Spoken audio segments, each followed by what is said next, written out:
2024 లేదా 25లో డిగ్రీ లేదా బీటెక్ చదివారా? సాఫ్ట్‌వేర్ జాబ్ కోసం ఎదురు చూస్తున్నారా? అయితే కోడ్‌జ్ఞాన్ 100 డేస్ కోర్సులో చేరండి. జాబ్ సాధించండి. సాఫ్ట్వేర్ ఇంజనీర్ విజయారెడ్డి కేసులో తాజాగా బయటకొచ్చిన సీసీటీవీ ఫుటేజీలు ఈ మిస్టరీని మరింత గజిబిజిగా మారుస్తున్నాయి.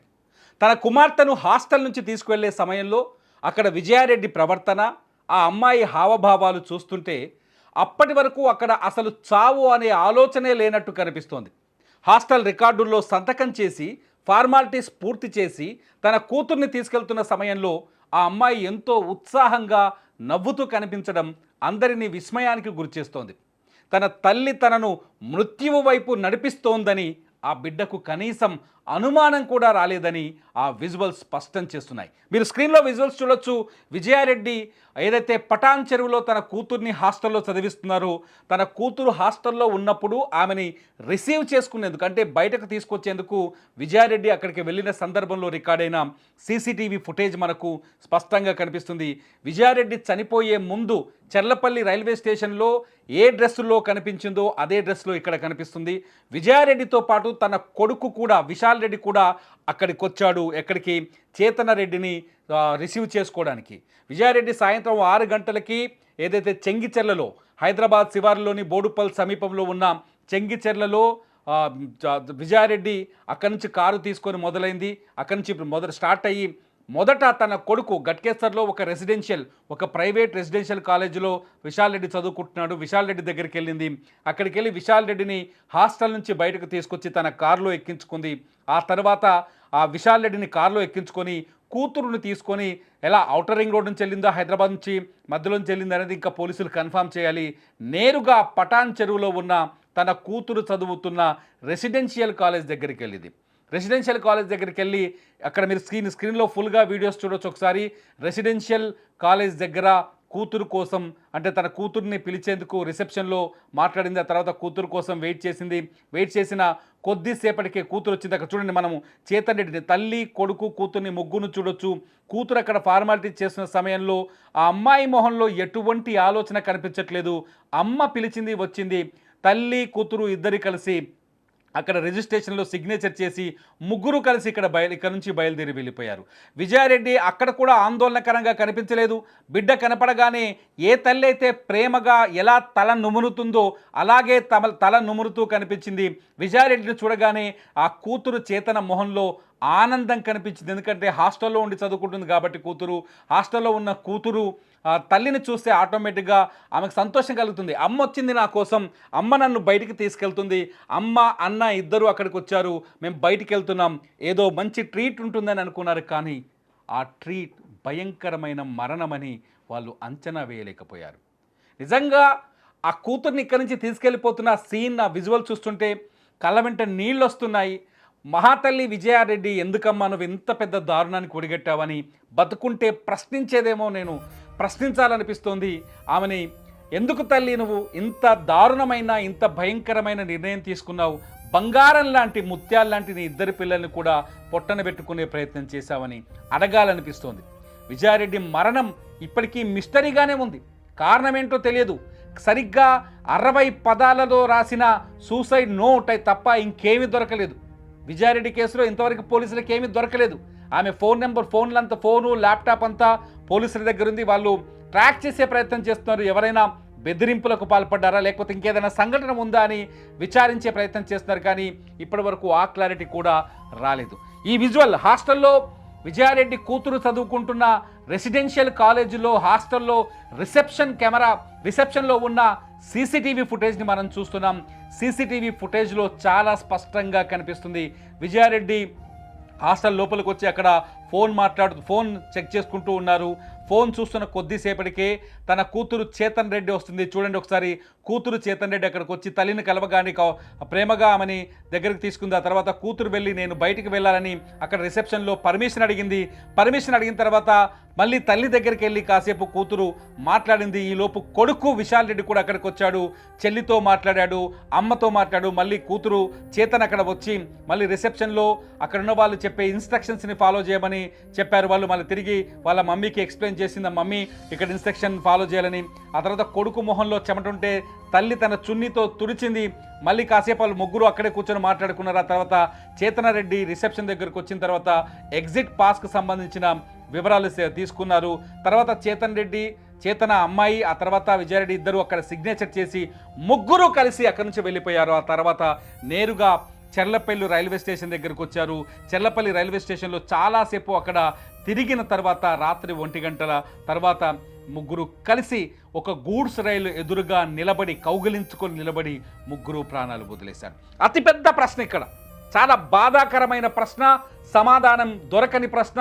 ఇప్పటి వరకు అసలు ఆ ఇద్దరు పిల్లల్ని చనిపోదామని విజయారెడ్డి ఎలా కన్విన్స్ చేసింది అని, ఆ ఇద్దరి పిల్లల్ని మనం చనిపోతున్నామని ఎలా ఒప్పించింది. ఒకరి వయసు 16 సంవత్సరాలు, ఇంకొకరి వయసు 17 సంవత్సరాలు. చేతన చిన్నది 16 సంవత్సరాలు, విశాల్ పెద్దోడు 17 సంవత్సరాలు. ఆ ఇద్దరు బిడ్డల్ని ఎలా ఒప్పించింది ఆ తల్లి? ఏ మాటలు చెప్తే ఆ పిల్లలు చావుకు అంగీకరించారు? ఎలా కన్విన్స్ చేస్తే ఆ తల్లి మాటలు విని నమ్మారు? ఆ తల్లి చెప్పిన మాటలు వాళ్ళని కూడా ఎందుకు బాధకు గురి చేసినాయి? సాధారణంగా ఒక మనిషి చనిపోవాలి అనుకున్నప్పుడు ఏదో ఒక ఎమోషన్ ఖచ్చితంగా ఉంటుంది. ఇక్కడ కూడా ఎమోషన్ ఉంది. ఆ ఎమోషన్ ఏంటనేది బయటకు రావాల్సిన అవసరం ఉంది. అది బెదిరింపులా, లేకపోతే ఎవరైనా బ్యాక్ అండ్ బ్లాక్మెయిల్ చేశారా, లేకపోతే మూడో వ్యక్తి ప్రమేయం ఉందా అనేది ఇక్కడ తేలాల్సి ఉంది. ఇంకా ఇంతవరకు తేలలేదు. దానిపైన విచారణ జరుగుతుంది. మీరు రైల్వే స్టేషన్లో వీడియో చూస్తున్నారు. హాస్టల్ నుంచి బయలుదేరినప్పుడు ఏ డ్రెస్సుల్లో ఉన్నారో వాళ్ళు రైల్వే స్టేషన్ సీసీ కెమెరాలో ఉన్నప్పుడు కూడా అదే డ్రెస్సుల్లో ఉన్నారు. సాయంత్రం 6 గంటల నుంచే, జనవరి 30వ తేదీ సాయంత్రం 6 గంటల నుంచే వీళ్ళని మృత్యువు ముందుకు నడిపిస్తోంది. మృత్యువు వీళ్ళని తీసుకెళ్ళింది. ఒక్కో అడుగు చావుకు దగ్గర చేసింది. యమపురి వైపు అడుగులు వేయిస్తూ తీసుకెళ్ళింది. నిజంగా ఆ కుటుంబం ఇవాళ కన్నీళ్లు పెట్టుకుంటుంటే, విజయారెడ్డి భర్త సురేందర్ రెడ్డి ఏడుస్తుంటే, వాళ్ళ అత్తామామ ఏడుస్తుంటే, వాళ్ళ అమ్మ ఏడుస్తుంటే, వాళ్ళ తమ్ముడు ఏడుస్తుంటే, నిజంగా విజువల్స్ చూడడానికి కూడా మాకు గుండె ధైర్యం సరిపోవట్లేదు. ఈ వార్తని ఎందుకు పదే పదే మళ్ళీ చెప్తున్నారు వినని చాలామంది కింద కామెంట్ చేయొచ్చు. కానీ ఇటువంటి నిర్ణయాలు ఎవరు తీసుకోకూడదు. దయచేసి మీకు ఏదైనా కష్టం వస్తే కౌన్సిలింగ్ చేసే వాళ్ళు చాలామంది ఉన్నారు. కనీసం మీ లోకల్ పోలీస్ స్టేషన్ దగ్గరికి వెళ్తే మీకు ఏదైతే ఆ మూమెంట్ ఉందో, ఆత్మహత్య లాంటి ఇటువంటి పిచ్చి ప్రయోగాలు చేయాలనిపించే మూమెంట్స్ ఉన్నాయో, ఆ మూమెంట్స్ నుంచి మిమ్మల్ని బయటికి తీసుకొచ్చే, మీ మనసుని మార్చి మీ కౌన్సిలింగ్ ఇచ్చే వ్యవస్థలు చాలా ఉన్నాయి. దయచేసి ప్రాణాలు తీసుకోవాలనే ఆలోచన చేయకూడదనే ఉద్దేశంతో విజయారెడ్డి కథను మళ్ళీ చాలామందికి, ప్రతి ఒక్కరికి ప్రతి నిమిషం అర్థమయ్యే విధంగా చెప్పే ప్రయత్నం చేస్తున్నాం. బంగారంలా ఉన్నారు చూడండి. వాళ్ళని ఆ ఫోటోలో చూస్తుంటే బాధ కలుగుతోంది. కష్టపడి చదువుకున్నారు. విజయారెడ్డి ఫ్యామిలీ బ్యాక్గ్రౌండ్ మీకు చెప్తే మీరు కన్నీళ్ళు పెట్టుకుంటారు. ఎందుకంటే ఆమె భర్త సురేందర్ రెడ్డి కావచ్చు, వాళ్ళ తల్లిదండ్రులు కావచ్చు, చాలా దూర ప్రాంతం నుంచి ఈ ప్రాంతానికి ఏదైతే యాదాద్రి భువనగిరి జిల్లా బీబీ నగర్ మండలం ఆ గూడూరు పరిసర ప్రాంతాల్లో వాళ్ళు అక్కడ సెటిల్ అయి ఉన్నారు. వాళ్ళు కష్టపడి జీవితాన్ని పైకి వచ్చారు, కష్టపడి చదువుకున్నారు. భర్తకు మంచి ఉద్యోగం ఉంది, విజయారెడ్డికి మంచి ఉద్యోగం ఉంది, తల్లితో హ్యాపీగా ఉంది, తమ్ముడితో హ్యాపీగా ఉంది, పిల్లలు చాలా హ్యాపీగా చదువుకుంటున్నారు. మొన్నే విజయారెడ్డి కూతురు చేతన ఎవరైతే చనిపోయారో ఆ అమ్మాయి జేఈ మెయిన్స్ ఎగ్జామ్ కూడా రాసింది. దుబాయ్ నుంచి వాళ్ళ ఫాదర్ ఫోన్ చేసి, అమ్మా నువ్వు ఎగ్జామ్ ఎలా రాసావు అంటే, చాలా బాగా రాశాను నాన్న అని చెప్పింది. ఇవన్నీ జరిగే ఎంత సంతోషకరమైన ట్రాక్ నడుస్తున్న సమయంలో సడన్గా వాళ్ళ లైఫ్లు టర్న్ అయ్యాయి రైల్వే పట్టాల వైపు, చెర్లపల్లి రైల్వే స్టేషన్లోని రైల్వే పట్టాల వైపు. మరణం మృత్యు శకటంలా దూసుకురాలేదు, వీళ్ళనే మరణం ఆ మృత్యు శకటం వైపు, ఆ గూడ్స్ రైలు వైపు తీసుకెళ్ళింది. ముగ్గురు వెళ్ళి ఒకరినొకరు హత్తుకొని ఆ ట్రైన్ ముందుకు నిల్చున్నారని పైలట్ చెప్పిన మాటలు వింటుంటే మనకు అర్థమవుతుంది. పైలట్ ఇచ్చిన స్టేట్మెంట్ ఆధారంగా మనకు అర్థమవుతుంది. పోలీసులు చెప్తున్న మాటల ప్రకారం అర్థమవుతుంది ఎందుకు విజయారెడ్డి ఆత్మహత్య చేసుకుంది. ఇప్పటికే అంతు చిక్కట్లేదు. మానసిక నిపుణులు ఎవరైతే డాక్టర్లు ఉంటారో అటువంటి వాళ్ళతో మేము మాట్లాడించే ప్రయత్నం చేశాం. సుమన్ టీవీలో చాలా వీడియోస్ ఉన్నాయి. మేము చేసిన ఇంటర్వ్యూలు కానీ, మానసిక నిపుణులని మేము వాళ్ళ ఒపీనియన్ తీసుకున్న ఇంటర్వ్యూస్ చాలా ఉన్నాయి, మీరు చూడొచ్చు. అసలు ఈ తల్లికి చనిపోవాలనే ఐడియా ఎందుకు వచ్చింది, ఆలోచన ఎందుకు వచ్చింది, ఎందుకు 6 గంటలకు మొదలై, 6 అంటే సాయంకాలం 6 గంటలకు మొదలై అర్ధరాత్రి 1:25 వరకు చనిపోవాలనే అదే థాట్తో ఎలా ఉండగలిగింది? అంత పెద్ద కష్టం ఏంటి, అంత పెద్ద బాధ ఏంటి, ఎందుకు ఆ తల్లిని అంతసేపు, ఆ విజయారెడ్డిని, ఆమె ఇద్దరు పిల్లల్ని అంతసేపు చచ్చిపోవాలనే ఆలోచనలోనే ఉంచింది? ఆ సంఘటన ఏంటి అనేది ఇక్కడ మనకు అంతు చిక్కడం లేదు. విజయారెడ్డి మాత్రం ఖచ్చితంగా తప్పు చేసింది. ఎందుకు తప్పు చేసిందంటే కష్టం ఎంతదైనా కావచ్చు, ఖచ్చితంగా తప్పు చేసింది. తనతో పాటు తన ఇద్దరి పిల్లల్ని తీసుకొని చనిపోయి అతిపెద్ద మిస్టేక్ చేసింది. ఆ పిల్లలు బతుకున్నా ఇవాళ తన కష్టం వస్తే తనే సాధారణంగా మానసిక సమస్య ఉన్నా, ఆర్థిక సమస్య ఉన్నా, ఇంట్లో సమస్యలున్నా ఆడవాళ్ళు గతంలో ఉన్న కేసులు ఒకసారి చూస్తే తమను తాము అంతం చేసుకోవాలని ఆలోచిస్తూ ఉంటారు ఎక్కువ మంది. ఫైట్ చేసి చేసి చేసి చేసి అలసిపోయి చివరికి తమను తాము అంతం చేసుకోవాలని ఆలోచిస్తుంటారు. కానీ విజయారెడ్డి తనతో పాటు తన ఇద్దరు పిల్లల్ని కూడా ఎందుకు అంతం చేయాలనుకుందనేది ఇప్పుడు అంతు చిక్కడం లేదు. మీకేమనిపిస్తుంది? ఈ దృశ్యాలన్నీ, ఈ వీడియోస్ అన్ని చూస్తుంటే మీరు కాలేజీలో వీడియోని మళ్ళీ మీరు ఒకసారి మేము చూపించే ప్రయత్నం చేస్తాం. ఒకసారి చూడండి కాలేజీలో వీడియో.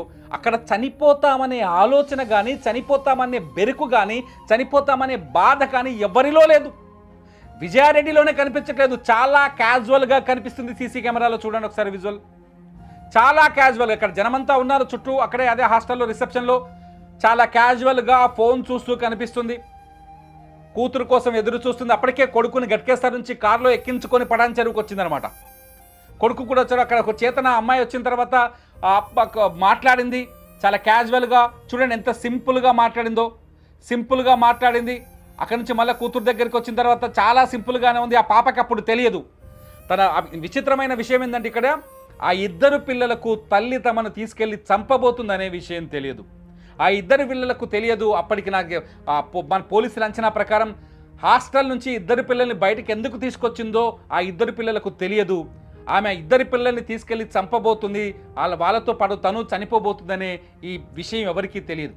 ఆ పిల్లలకు తెలియదు కాబట్టి చూడండి ఆ పాప ఎంత నార్మల్గా ఉందో. బంగారు తల్లి ఇప్పుడు బతికి లేదు. ఆ బంగారు తల్లిని గుర్తు చేసుకుంటే కన్నీళ్ళు వస్తున్నాయి. దయచేసి తల్లిదండ్రులకు కానీ ఎవరికైనా మీ ఎమోషన్స్ ఉంటే దయచేసి ఇటువంటి నిర్ణయాలు తీసుకోవద్దనేది నా విజ్ఞప్తి. మీరేం చెప్తారు? ప్రేక్షకులుగా మీ అభిప్రాయాన్ని ఖచ్చితంగా ఈ వీడియో కింద రాయండి. తల్లిదండ్రులకి ఖచ్చితంగా మీరు ఒక మంచి సందేశాన్ని ఇస్తారు మీ మెసేజ్ ద్వారా నేను ఆశిస్తున్నాను.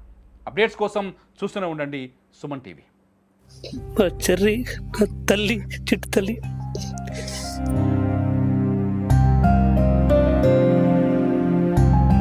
జీవితంలో నాకు వదిలిపెట్టి వెళ్ళిపోయారు అంతా.